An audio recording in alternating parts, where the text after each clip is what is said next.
Welcome back. Well, it does now appear that the Eastern Cape ANC is going to have its conference this weekend after a series of meetings and delays and postponements and setbacks and pauses and differences of opinion.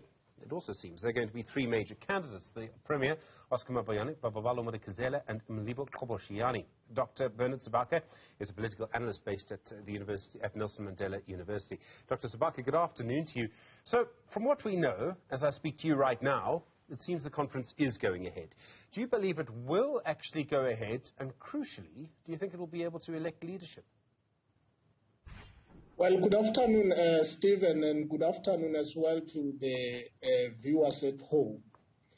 I think it's important to first reflect that the culture of conferences of the African National Congress are in such a way that rules dictate that once 70% of the branches that are in good standing qualify and thus their nominations, BGMs thoroughly, they then stand a chance for any conference to proceed. Where I'm sitting, I understand and view that the conference will proceed. But because the conference is about, game of numbers, there might be those outliers who are sitting to see how any dispute that have not been resolved can actually provide an opportunity for a last moment deeds to actually nullify or either to even collapse the conference. But I am confident it will sit, of course, under those, scrutinies. Why do we keep having so many delays in these conferences? And this has been a problem for a long time. The ANC actually has to have 8 provincial conferences this year, and 1 for the Youth League and for the Women's League. Is it just political contestation? Is it just because the sides are sort of not ready? I think everybody, Stephen, is looking for his, way to be inculcated into political hegemony within the ANC. So I think that's the bigger challenge that we have. And if you may listen to many of the commentators and analysts believe that there's the whole question of really fighting for the soul of the ANC. I think the challenge thereof is that soul of the ANC that it's at stake, and also because of the fact that it has a particular influence to the economic bubble.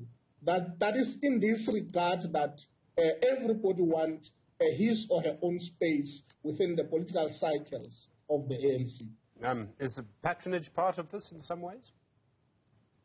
Of course, we can't rule out the politics of patronage in this instance, because obviously those who are supporting particular leaders to be elected in any ANC conference have particular expectation. And that expectation has been inculcated as part of the culture within the ANC and the manner of politics generally in our society and in South Africa as a whole. Is this election going to change much? I mean, the obvious question is, if Mabuyane loses, would that lead to a real change in the provincial government? Would they try to remove him as Premier? Would it sort of derail the current agenda of the Eastern Cape provincial government in some way? Well, it's too early to tell, because I think the first issue here may be about 2024 and how do we move forward and start mobilizing for 2024.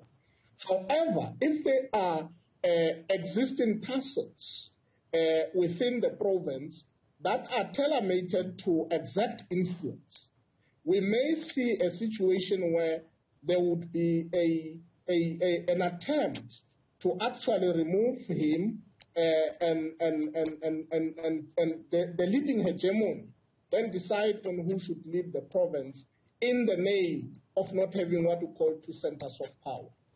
However, at some point, it may clearly be that this process is tailor-made towards the national project of electing the leader of the ANC in December, so that the ground in the province becomes fertile to ensure that all roads leads to the national conference. A preferred hegemony of those who will be leading the province then emerge in the national conference. There's a huge issue around governance. I mean, we have an election in the Eastern Cape ANC. It could lead to changes, you know, everywhere. Provincial government, local government, Nelson Mandela Bay. And we see this kind of thing happen all the time, that a political conference happens. You could argue the first time this happened was in 2007. And in the end, governance gets dramatically affected. The quality of governance seems to decline when you have political contestation in this way. There seem to be huge political problems that affect governance. You know, even in the olden days, the debate around politics and governance has not been resolved. It is difficult because the government is a political machination, and to divide the two, meaning governance and politics, is completely a process that has proven to be very difficult, Stephen. It is true that once a new leader has been elected, that's why hence I indicated that depending on the political tussles that may be there, in some cases, if there is any contest in any province, it might not necessarily mean that that particular contest may create a situation where the national project, which is the national conference, change the landscape. You may find that the same individuals who are in the province, when you come to the national assignment, they are in sync, but the challenge was that they had to fix their own provinces. That's hence, you know, the fallout in many times in terms of who gets to serve in government after any conference of the ruling party it's done. Dr. Bernard Sebake, thank you. Political analyst at Nelson Mandela University. Of course, there'll be coverage of the ANC's conference in the Eastern Cape through the weekend.